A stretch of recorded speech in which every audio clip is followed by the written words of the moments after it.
নমস্কাৰ কেইবাটাও দিন আচলতে স্বাৰ্থপৰৰ দৰে কেৱল নিজৰ কথা চিন্তা কৰি ভিতৰত বহি থাকিবলগীয়া হৈছিল মই কোভিড-19 পজিটিভ পেশেন্ট আছিলোঁ আইসিইউ পৰ্যন্ত পাব লগা হৈছিল তাৰ পৰৱৰ্তী সময়ত অসমৰ বিভিন্ন স্থানৰ ৰাইজে যেনেকৈ মৰম আৰু আশীৰ্বাদ দিলে যেনেকৈ তেওঁলোকে মোৰ সুস্বাস্থ্য কামনা কৰি যি ভগৱানৰ শ্ৰীচৰণত প্ৰাৰ্থনা কৰিলে প্ৰত্যেকজন অসমৰ ৰাইজৰ ওচৰত মই কৃতজ্ঞ হৈ ৰ'লো আৰু আপোনালোকে মোক অধিক ঋণী কৰি তুলিলে আপোনালোকৰ ওচৰত আৰু আপোনালোকে মোক আপোনালোকৰ ওচৰত অধিক দায়বদ্ধ কৰি তুলিলে কিছুদিন আগতে মই এটা কথা কৈছিলোঁ যে মানৱীয়তাৰ কথাৰে আৰু হস্পিটেলৰ অভিজ্ঞতাৰ বিষয়ে আপোনালোকৰ লগত মত বিনিময় কৰিবৰ বাবে আপোনালোকৰ মৰম বিচাৰি মই আপোনালোকৰ ওচৰলৈ আহিম সেইবাবে কিছু পলম হ'ল কিয়নো কাহটোৱে বৰ আমনি কৰি আছিল বৰ্তমান সময়ত প্ৰায় সুস্থ হৈ উঠিছোগৈ যদিও বা দুৰ্বলতা আছে মই এই ভিডিঅ'টো আপোনালোকক সম্পূৰ্ণ শেষলৈকে চাবলৈ এই কাৰণে অনুৰোধ জনাইছোঁ যে বিভিন্ন ধৰণৰ মোৰ অভিজ্ঞতা হ'ল হস্পিটেলৰ ভিতৰত কোভিড ৰোগীয়ে কেনেকুৱা ধৰণৰ পৰিচৰ্যা পায় কেনেকুৱা ধৰণৰ ট্ৰিটমেণ্ট পায় কেনেকুৱা ধৰণৰ শুশ্ৰূষা পায় আৰু আচলতে আমি কি কৰা উচিত কোভিড ৰোগী এজন যেতিয়া হস্পিটেললৈ যায় তাৰ মোৰ যি মনৰ ভাৱ সেই ভাৱ আপোনালোকৰ আগত প্ৰকাশ কৰিব বিচাৰিছোঁ এই সময়তে প্ৰথমতে মই যিসকলে বহু লোকে মোক ফোন কৰিছিল অসুখ হৈ থকা অৱস্থাত তেওঁলোকৰ মই ফোন ধৰিব নোৱাৰিলোঁ তাৰ বাবে মই ক্ষমা বিচাৰিছোঁ আৰু বিভিন্নজনে বিভিন্ন সময়ত বিভিন্ন ধৰণেৰে উৎসাহ যোগাই আহিছিল তেখেতসকল প্ৰত্যেকজন অসমবাসীৰ ওচৰত প্ৰত্যেকজন শুভাকাংক্ষীৰ ওচৰত বিশেষকৈ সংবাদ মাধ্যমৰ বিভিন্ন বন্ধুৰ ওচৰত কৃতজ্ঞ মানি মই কিছু কথা আপোনালোকক ক'বলৈ আগবাঢ়িছোঁ যিসকল চিকিৎসকে অশেষ কষ্ট কৰি কোভিড ৰোগীসকলৰ শুশ্ৰূষা কৰিছে ট্ৰিটমেণ্ট কৰিছে তেওঁলোকৰ সুস্বাস্থ্য আৰু দীৰ্ঘায়ু মই এই মুহূৰ্ততে কামনা কৰিলোঁ কিন্তু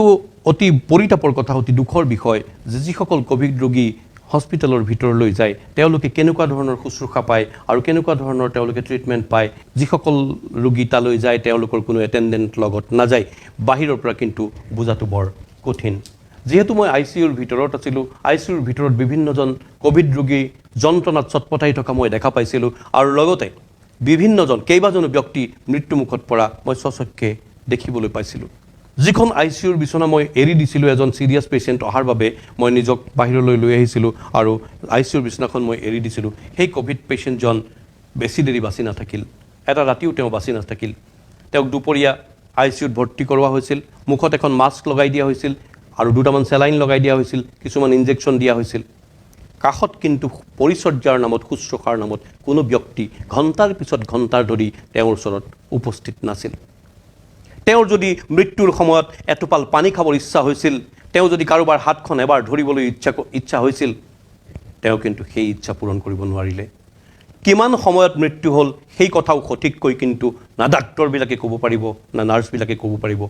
বা হস্পিটেল কৰ্তৃপক্ষই ক'ব পাৰিব বা তেওঁৰ পৰিয়াল পৰিজনে ক'ব পাৰিব বৰ পৰিতাপৰ কথা বৰ বিড়ম্বনাৰ বিষয় একে সময়তে কিন্তু মই ক'ব বিচাৰিছোঁ এনেকুৱা বহু ৰোগী মই দেখা পালোঁ যিসকল ৰোগীৰ লগত কোনো এটেণ্ডেণ্ট যোৱা নাছিল সেই বৰ্ষীয়ান ৰোগীসকলে প্ৰাণ ত্যাগ কৰিছে কোভিড আক্ৰান্ত হৈ তেওঁলোক মৃত্যুক বৰণ কৰি লৈছে চটফটাই উশাহ ল'ব নোৱাৰা এক পৰিস্থিতিৰ উদ্ভৱ হৈ তেওঁলোক শেষত মৃত্যুমুখত পৰিছে কিন্তু কাষত নাপালে কোনো আত্মীয় নাপালে কোনো চিকিৎসক নাপালে কোনো নাৰ্ছ আৰু এই কথা যদি প্ৰমাণ কৰিব লগা হয় অৱশ্যে মোৰ হাতত কোনো ভিডিঅ' নাই কিন্তু হস্পিটেলৰ ভিতৰত চিচিটিভি কেমেৰা লগোৱা আছে তাৰ ফুটেজ বিচাৰিলে নিশ্চয়কৈ পোৱা যাব যে মৃত্যুৰ সময়ত কিন্তু কেইবা ঘণ্টা ধৰি কোনো ধৰণৰ কিন্তু লোক তেওঁলোকৰ এই ৰোগীসকলৰ কাষত নাথাকে মানৱীয় যি মৰম চেনেহ মানুহে যি আশাত জীয়াই থাকে যে মই অকণ মৰম পাম মই অকণমান মোক কোনোবাই মৰম কৰিব মই মোৰ লগত কোনোবা মানুহ আছে সেই আশা কিন্তু হেৰুৱাই পেলাই হস্পিটেললৈ গৈ যেতিয়া মানুহ এজন বিচনাত পৰি থাকে তেওঁৰ মুখত যেতিয়া এখন অক্সিজেনৰ মাস্ক লগাই থোৱা থাকে আৰু যেতিয়া তেওঁৰ তাত চেলাইন লগাই থোৱা থাকে বা কেইবাটামান বেজি দি পেলাই যেতিয়া দায়িত্ব সাৰি পেলাই তাৰ পৰা চিকিৎসক নাৰ্ছসকল আঁতৰি যায় সেই মুহূৰ্তত কিন্তু মানুহজনৰ প্ৰথম ভংগ হোৱা বস্তুটোৱে হৈছে আশা ভংগ হয় তেওঁ আশা এৰিবলৈ আৰম্ভ কৰে কিয়নো উশাহ ছুটি কৰি ল'বলৈ আৰম্ভ কৰিছে তেওঁ ইতিমধ্যেই যন্ত্ৰণাত চটপটাই আছে সেই মুহূৰ্তত তেওঁৰ মুখত এটোপাল পানী অকণমান হৰলিক্স অকণমান কিবা অকণমান মৰম চেনেহ যদি পায় তেতিয়াহ'লে মানুহজনে জীয়াই থকাৰ এক উদ্যম পায় জীয়াই থকাৰ এক আশা পায় বুলি আমি মানুহবিলাকে ভাবি পাওঁ কিন্তু যি সময়ত দেখা যায় যে অকলে অকলে এখন বিচনাত এজন পেচেণ্টক পেলাই থোৱা হৈছে, না তেওঁৰ ওচৰত কোনোবা আত্মীয় আছে, না তেওঁৰ ওচৰত কোনোবা ডক্টৰ নাৰ্ছ আছে, তেতিয়া মানুহজনৰ আশা হত হয়, আশা ভংগ হয়, আৰু তাৰপিছত ক্ৰমে ক্ৰমে তেওঁ প্ৰথমতে মানসিকভাৱে মৃত্যু হয়, তাৰপিছত তেওঁ কায়িক মৃত্যুক, যি পাৰ্থিৱ যি মৃত্যু, সেই মৃত্যুক তেওঁ আঁকোৱালি লয়। এই কথাখিনি কোৱাৰ মোৰ আৰু এটা উদ্দেশ্য আছে। একে সময়তে কিন্তু মই কেইজনমান ৰোগী দেখা পাইছিলোঁ, যি ৰোগীসকলৰ বয়সীয়াল ৰোগী আছিল, সেই ৰোগীসকলৰ লগত কিন্তু এটেণ্ডেণ্ট আছিল, নিজৰ পৰিয়ালৰ, নিজৰ আত্মীয় কুটুম্ব তেওঁলোকৰ লগত গৈছিল। তাৰে এজনৰ নাম হৈছে শৈলেশ সাহা। তেওঁৰ পুত্ৰই তেওঁৰ পিতৃৰ যেনেকুৱা ধৰণে পৰিচৰ্যা কৰি আছিল, মুহূৰ্তে মুহূৰ্তে পানী খুওৱা, ফল মূল খুওৱা, হৰলিক্স খুওৱা, বিভিন্ন ধৰণৰ তেওঁক বাথৰুমলৈ লৈ যোৱা ইত্যাদি ইত্যাদি, সেই একেজন যুৱকে, তেওঁৰ নাম হৈছে সৌৰভ সাহা, এই শৈলেশ সাহাৰ পুত্ৰ। আৰু সেই পুত্ৰজনে, সেই শৈলেশ সাহাই মোৰো পৰিচৰ্যা কৰিছিল। ঠিক একেদৰে তেওঁ মোৰ এজন বন্ধু সত্যব্ৰত পূজাৰী, তেওঁৰ মাতৃ যেতিয়া ICUৰ ভিতৰত অক্সিজেনৰ মাত্ৰা বহুত কমি আহিছিল, তেওঁৰো পৰিচৰ্যা কৰিছিল সেই যুৱকজনে। যাকে দেখিছিল তাকে তেওঁ পৰিচৰ্যা কৰিছিল, আৰু তেওঁ পৰিচৰ্যা কৰা প্ৰত্যেকজন ৰোগী কিন্তু হস্পিটেলৰ পৰা পৰৱৰ্তী সময়ত ঘৰলৈ সুস্থ হৈ ঘূৰি আহিছে। একে সময়তে আন দুটা উদাহৰণ দিব বিচাৰিছোঁ, যে যিখিনি সময়ত আমাৰ যোৰহাটৰে এটা ব্যৱসায়িক প্ৰতিষ্ঠানৰ এগৰাকী মাতৃ, এটা ব্যৱসায়িক প্ৰতিষ্ঠানৰ মোৰে চিনাকি তেওঁলোকৰ মাতৃ এগৰাকী কোভিড আক্ৰান্ত হৈ তেওঁ হস্পিটেলৰ বিচনাত পৰি আছিল। কিন্তু তেওঁৰ 50 ঊৰ্ধ্বৰ এজন পুত্ৰ আছিল, 50ৰ ঊৰ্ধ্বৰ এজন পুত্ৰ আছিল। তেওঁ কিন্তু নিজৰ জীৱনক তুচ্ছ কৰি মাতৃৰ পৰিচৰ্যাৰ বাবে হস্পিটেলত তেওঁ উপস্থিত আছিল, আৰু মাতৃৰ পৰিচৰ্যা কৰিছিল। প্ৰত্যেক মুহূৰ্ততে মুখ ধুৱাই দিয়া, হাত ধুৱাই দিয়া, ভৰি ধুৱাই দিয়া, তেওঁ খুৱাই দিয়া, প্ৰত্যেকটো মুহূৰ্তত কিন্তু তেওঁ পৰিচৰ্যা কৰিছিল, আৰু পৰৱৰ্তী সময়ত কিন্তু তেওঁ সুস্থ হৈ ঘূৰি আহিছিল। ঠিক তেনেকৈয়ে মই আৰু এজন যুৱকক দেখিছিলোঁ, তেওঁৰ নামটো অৱশ্যে মই নামটো জানিব নোৱাৰিলোঁ। এজন সম্ভ্ৰান্ত ঘৰৰ যুৱক, তেওঁৰ ঘৰত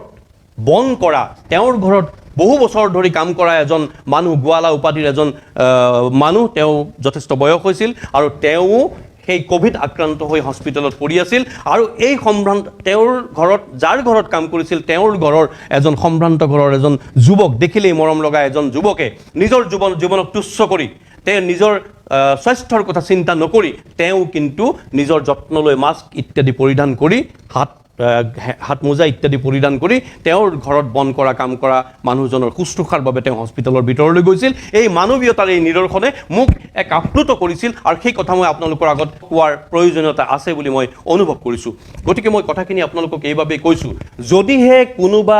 আৰু এই যে মই যুৱকজনৰ কথা ক'লোঁ, যাৰ ঘৰত বন কৰা মানুহজনৰ শুশ্ৰূষাৰ বাবে, পৰিচৰ্যাৰ বাবে তেওঁ হস্পিটেলত গৈ পেলাই উপস্থিত আছিল, তেওঁ হস্পিটেলত সোমাই আছিল, প্ৰতি মুহূৰ্ততে শুশ্ৰূষা কৰিছিল, সেই মানুহজনো কিন্তু মৃত্যু হোৱা নাছিল। মই অহা পৰ্যন্ত তেওঁ লাহে লাহে ভাল হোৱা মই দেখি আছিলোঁ। এতিয়া মোৰ কথা হ'ল যে কাৰোবাৰ পিতৃ মাতৃ, ককা আইতা যদি, বৰ্ষীয়ান লোকৰ যদি কেতিয়াবা কোভিড আক্ৰান্ত হৈ হস্পিটেললৈ যাব লগা হয়, তেওঁৰ কোনোজন আত্মীয় কিন্তু, সুস্থ এজন আত্মীয় কিন্তু লগত গৈ তেওঁৰ পৰিচৰ্যা কৰাটো প্ৰয়োজনীয়। কিয়নো আপোনালোকে এইটো কথা ভাবি নল'ব যে হস্পিটেলৰ ভিতৰলৈ গ'লেই তেওঁ সম্পূৰ্ণ চিকিৎসা পাব, তেওঁ সম্পূৰ্ণ পৰিচৰ্যা পাব, শুশ্ৰূষা পাব। মিছা কথা।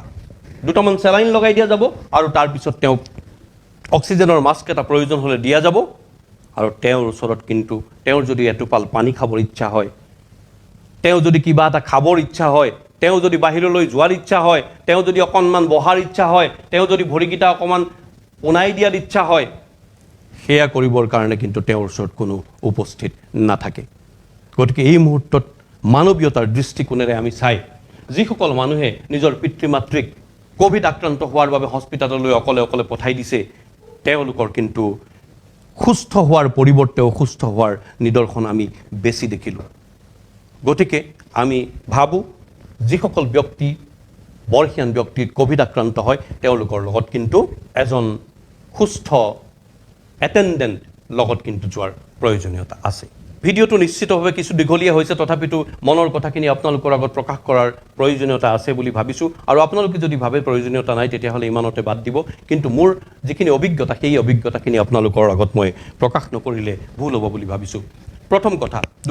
দুটামান মোৰ অভিজ্ঞতা আৰু ক'ব খুজিছোঁ। 1 নম্বৰ,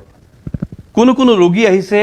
আন ৰোগ দেখুৱাবলৈ, তেওঁৰ আচলতে বেলেগ কিবা অসুখ আছিল, সেই অসুখ দেখুৱাবলৈ আহিছে। কিন্তু ক'ভিড প্ৰট'কল মতে এতিয়া হস্পিটেলত প্ৰথমতে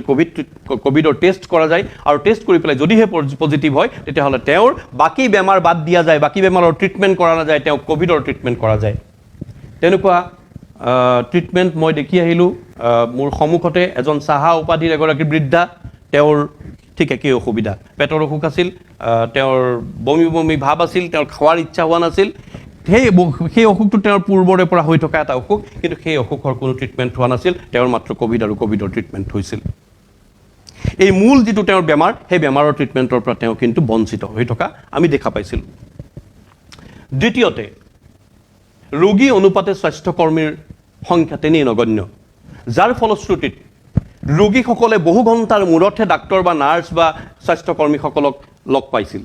কিবা এটা নিজৰ অসুবিধাৰ কথা ক'বৰ কাৰণে কিন্তু বহু ঘণ্টা অপেক্ষা কৰিব লগা হৈছিল, তেতিয়াহে কিন্তু ডাক্তৰ বা নাৰ্ছ বা কোনো স্বাস্থ্যকৰ্মী দেখা গৈছিল। এই কথাৰ যদি প্ৰমাণ লাগে আপোনালোকে CCTV ফুটেজ বিচাৰিব পাৰে হস্পিটেল কৰ্তৃপক্ষৰ পৰা, আৰু হস্পিটেল কৰ্তৃপক্ষই যদি CCTV ফুটেজ আপোনালোকক দিয়ে তেতিয়াহ'লে আপোনালোকে নিশ্চিতভাৱে দেখিবলৈ পাব যে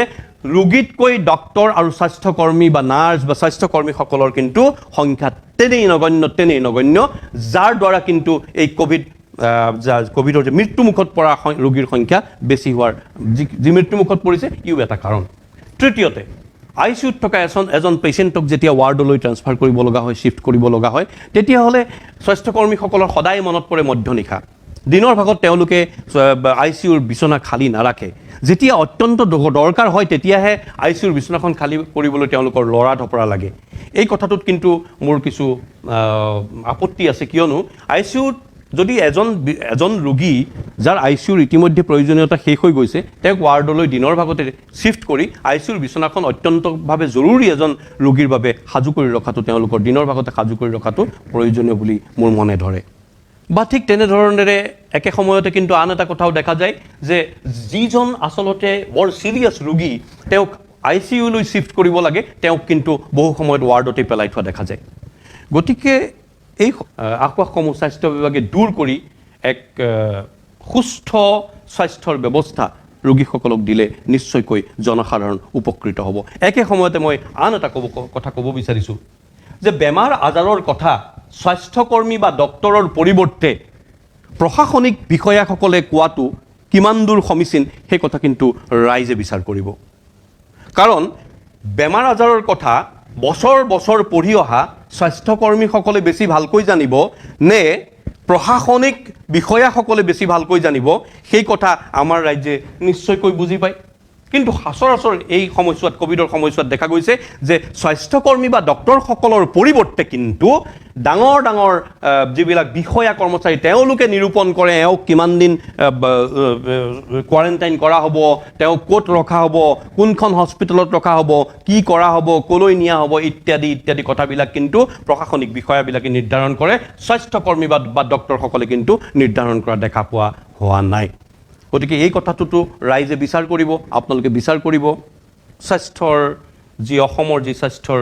খণ্ড, এই স্বাস্থ্য খণ্ডত কি চলি আছে, কেনেকুৱা ধৰণৰ কথা বাৰ্তা চলি আছে, সেয়া নিশ্চয়কৈ সহজেই অনুমান কৰিব পাৰিব। যি সময়ত যোৰহাট মেডিকেল কলেজৰ নিচিনা মেডিকেল কলেজত ৰোগীতকৈ স্বাস্থ্যকৰ্মীৰ সংখ্যা তেনেই নগণ্য, যিটো অনুপাত, যিটো ৰেচিঅ', যিটো অতি নগণ্য, সেই একেটা সময়তে কিন্তু বাহিৰত টেণ্ট লগাই বিভিন্ন ধৰণৰ ৰোগীক ৰখা হ'ব। তাত কিমান স্বাস্থ্যকৰ্মী থাকিব বা স্বাস্থ্যসেৱা কিমান ভালকৈ পাব, সেয়া কিন্তু বৰ এটা সাঁথৰ হৈ ৰৈছে।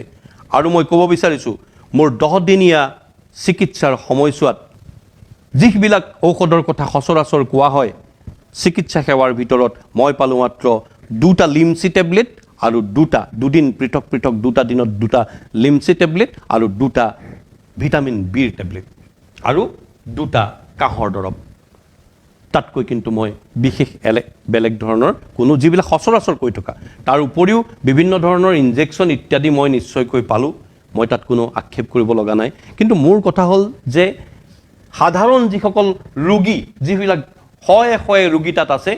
শয়ে ৰোগীয়ে কিন্তু কেনেকুৱা ধৰণৰ চিকিৎসা পাইছে তেওঁলোকক এবাৰ সুধিলেই তেওঁলোকে নিশ্চয়কৈ ক'ব। খাদ্য ব্যৱস্থাৰ কথাটো নকওঁৱেই, সেয়াটো অতি পুতৌ লগাকৈ যোৰহাট মেডিকেল কলেজ হস্পিটেলত যিবিলাক খাদ্য প্ৰদান কৰা হৈছে সেইবিলাকটো